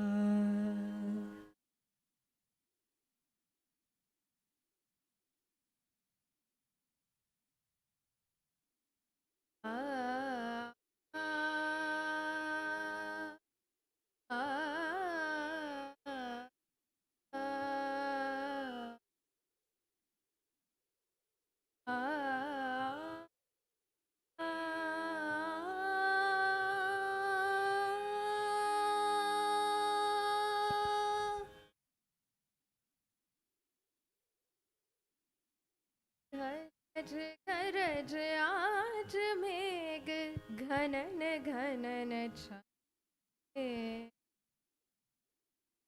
गरज गरज आज मेघ घनन घनन छायो रे धमक धमक चमके बिजुरी कहत है ऋतराज आयो रे गरज गरज आज मेघ धमक चमक छायो रे धमक धमक बिजुरी कहत है ऋतराज आयो रे इस ऋत के संग रंगी हरित रंग रे धरा सब बिहंग आज डंग देख रंग है धरा इस ऋत में आज तो मैं अंग अंग रंग ले तार के जनकार छेड़ संग में मृदंग ले घुमन घुमन काली घटा रुद्र रूप धर धर के धरती का रोम रोम धर के धर के धर के गरज गरज आज मेघ घनन घनन छायो रे धमक धमक चमके बिजुरी कहत है ऋतराज आयो रे Thank you.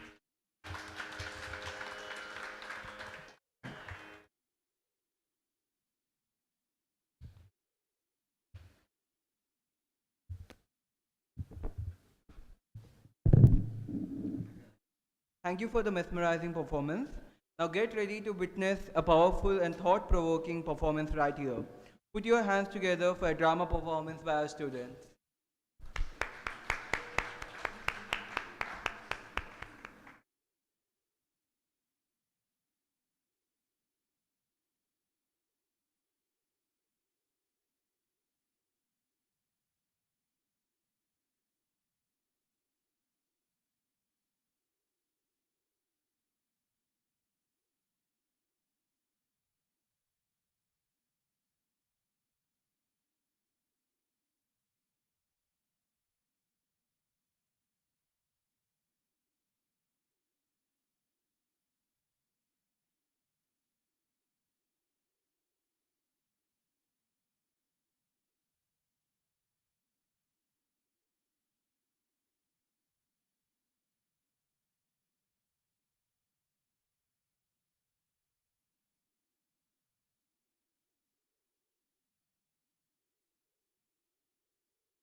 If Devlina is around and Namita and Nishita are around, and Nishita.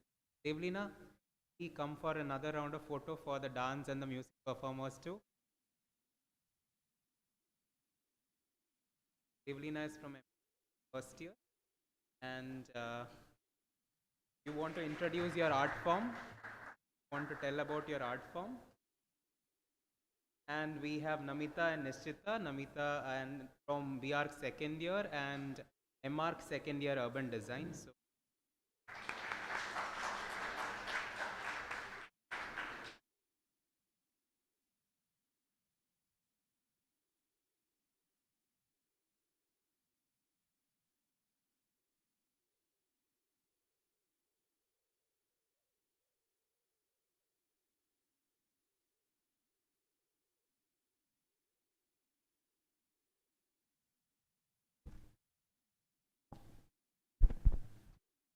Now that's the way we celebrate the art. We would like to extend our heartfelt appreciation to all the talented performers who have put in their time, effort, and creativity to make this evening so culturally enriching. Your performances have truly added a special charm to this evening.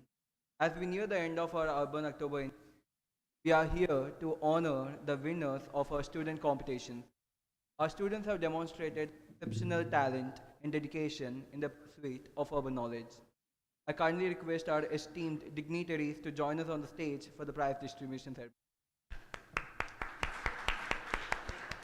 Sir.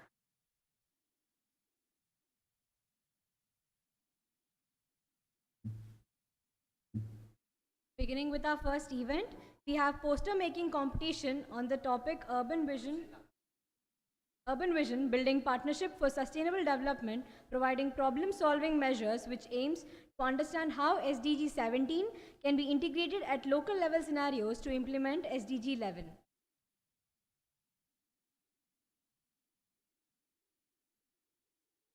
Sorry, I did not hand over. So the first prize winners are the team Urban Unique or Urbaneek.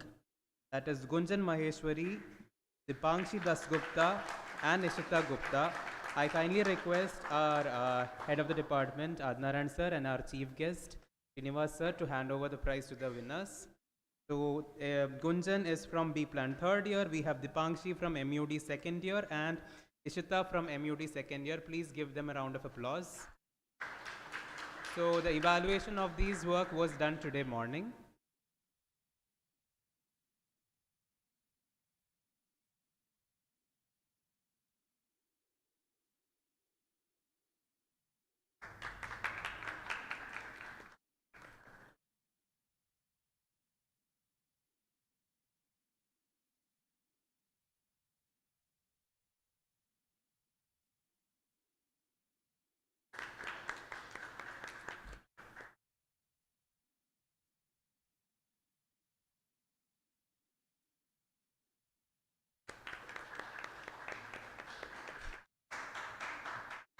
The second prize winners are Team Urvi. So we have Satyam Upadhyay from MUD second year, Bhuvaneshwari from MUD second year, Sri Shravya from MURP second year, Karthik Harish from Sustainable Architecture second year. So I request the team to come and collect their prizes. So every team has equal number of prizes. There was a small hiccup in the second prizes. Second prizes are like we have power banks which we are giving. The online delivery, we got empty packets. So we had to return that. The prizes are on the way, guys. Don't worry, you'll get your prize. So we have with us Satyam, Bhuvaneshwari, Karthik, and Sri Shravya.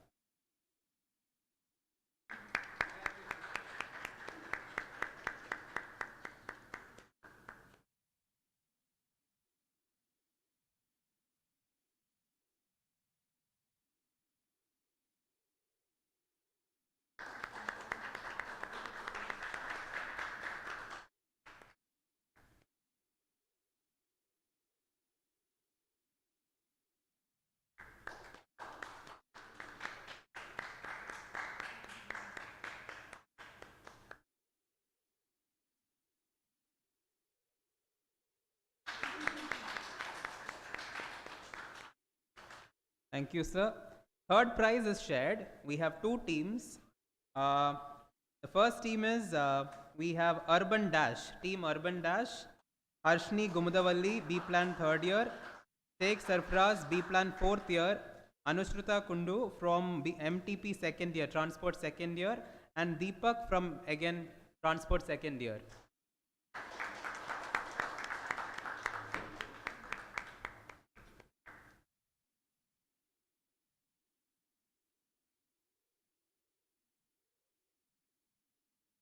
Again, here also everyone will get 1-1, just that the numbers did not.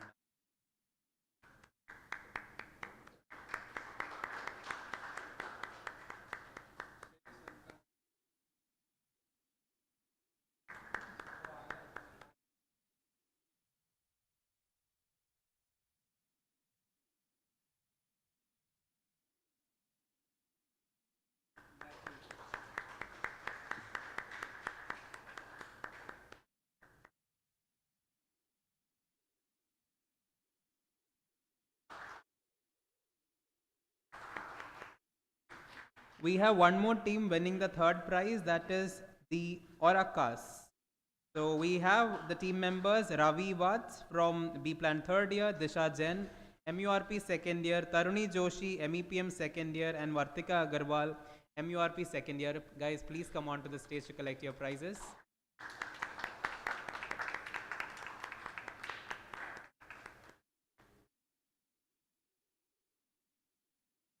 Again, here also everyone will get a 4 members.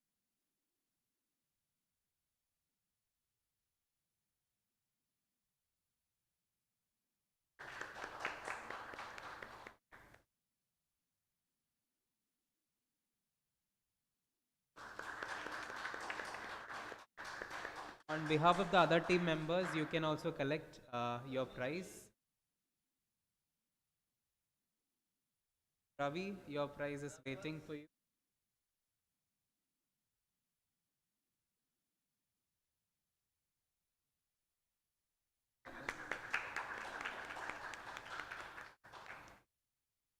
Sir, that was third prize. We have a special mention prize, Mr. Prithviraj from MUD second year.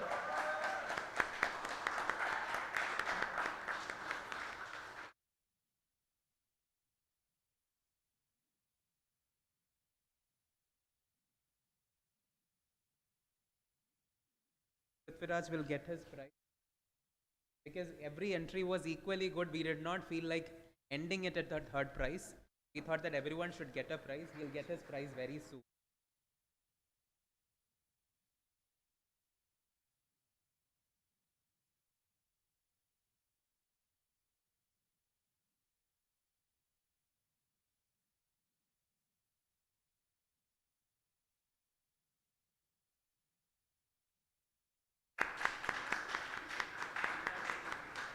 So we got 5 entries for it, and all 5 entries were equally good. It was very tough time for our jury members to decide which one is the better. That's why everyone got the prize. So moving on to the photography competition, Shravya will be telling what is the competition all about, and then I'll announce it. Then we had the photography competition, Urban Kaleidoscope, which was about capturing the diversity of city life, showcasing the unique natures of city through the lens of camera. First prize winner is Kezia from BR third year. Have Kezia here. Can anyone collect on behalf of Kezia? Anyone can come. Team Tasveer can represent and collect on her.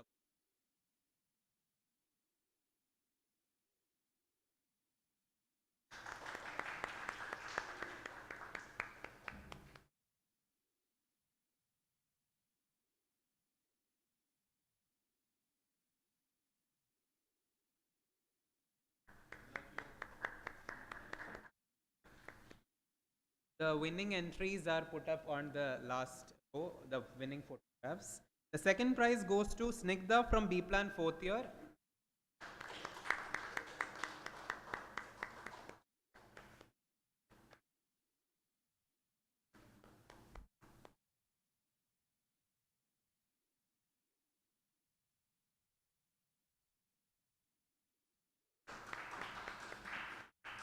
The third prize is shared. It's between Prajwal from BR 5th year and Hrithwik from BR 3rd year. We have Prajwal and Hrithwik here. Okay, so again, there we have both prizes together. Sorry, they have class, that's why they couldn't.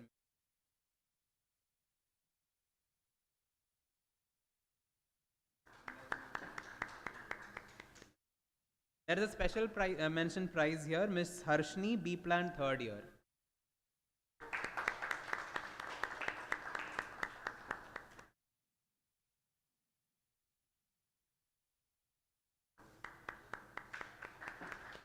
So there were 19 entries for this, and we have selected 5 top entries, and all the 5 entries are put up. Thank you very much, you sir. Had 2 competitions.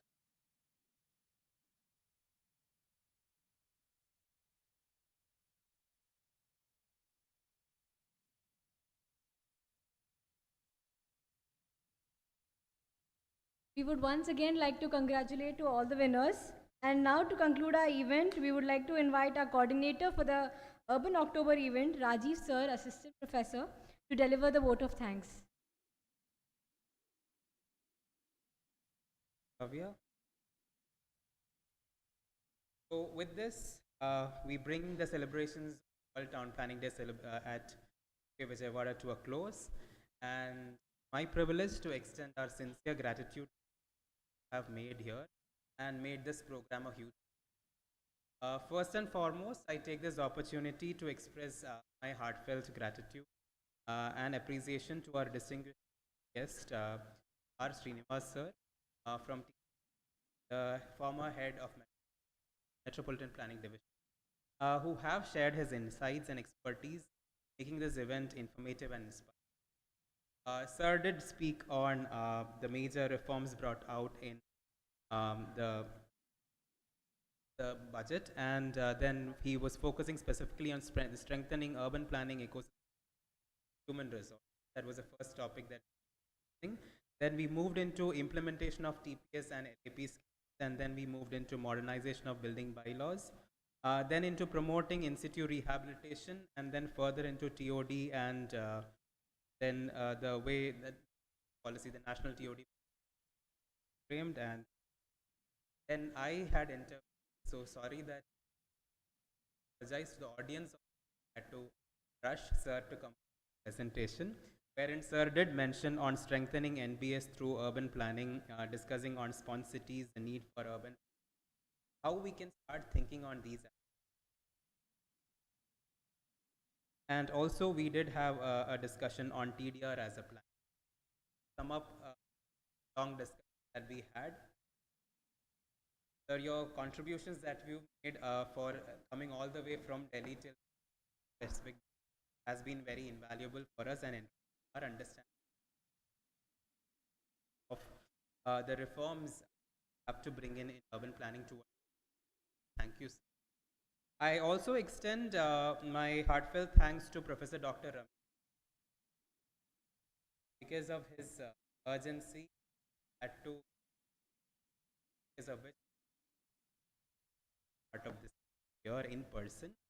Thank you very much for your support. I also thank Professor Dr. Ayan Tarafdar, our Dean of Academics, for helping us construct this idea of celebrating. Thank you very much. Helping us ideate what. I thank our head of the Department of Planning and the patron Adnar, the HOD and the Dean PND for spearheading and taking up this initiative to celebrate this important day. Thank you very much. And also I thank Arpan for helping run this. And I should not leave out many names have helped me. I have got 4 of my GATE students. I have put them through a difficult task of helping me at every stage for past 4 days of valedictory. Started off with Urban World Habitat Day, then standards at city, wherein we had and announcements and the submission. Then we have today, that is what. Thank you very much. I have my GATE students. I thank Swatika, Sanskriti, Vyas, and me supporting me. Thank you very much. I also thank our performers who stepped in at the last moment with clubs in. So from the different clubs, I got a lot of support. Baira was and the competitions. Then Club Tasveer was also involved in the competition. Very much. And we have from Club 29, which was represented by Hazarika Devlina, MEPM first year with her mesmerizing performance. I thank Namita and Nishchita from BR second year and MR second year of Club Ritmo. And also I thank our large group of Club Monologue who, for putting up this performance. Thank you guys. It means a lot to all of us because I know that it is the end of the semester. You have your subject, but who found time for it? Thank you very much. Bottom of my heart. So last but not the least, we would like to thank all our audience. It specific attentively. Some of you might have dozed off, but Baki sessions, at least all the other 3 days also hope that listen. So thank you very much, students. I thank all my department faculty from architecture department, all other urban planning and okay. Your presence has made this event a dynamic and engaging platform for the exchange of ideas and knowledge. As we conclude today's World Town Planning Day celebrations, we carry this the insights that we've learned, inspirations that we have our work and city builder. Together, we can continue to shape the more sustainable, resilient, and inclusive Thank you very much to all who have been part of this. Thank you.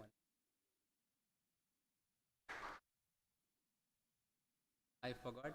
I have to thank all the IT who have been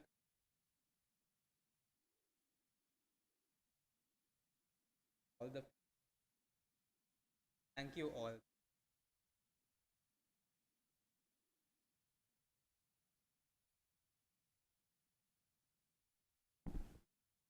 Thank you, sir. With that, we conclude today's event. Once again, I thank everyone who has joined us for this event today. Now, I request everyone to rise for the national anthem. जनगण मन अधिनायक जय हे भारत भाग्य विधाता पंजाब सिंध गुजरात मराठा द्राविड उत्कल बंगा विंध्य हिमाचल यमुना गंगा उच्चल जलधि तरंगा तव शुभ नामे जागे तव शुभ आशीष मागे गाहे तव जय गाथा जन गण मंगलदायक जय हे भारत भाग्य विधाता जय हे जय हे जय हे जय जय जय जय हे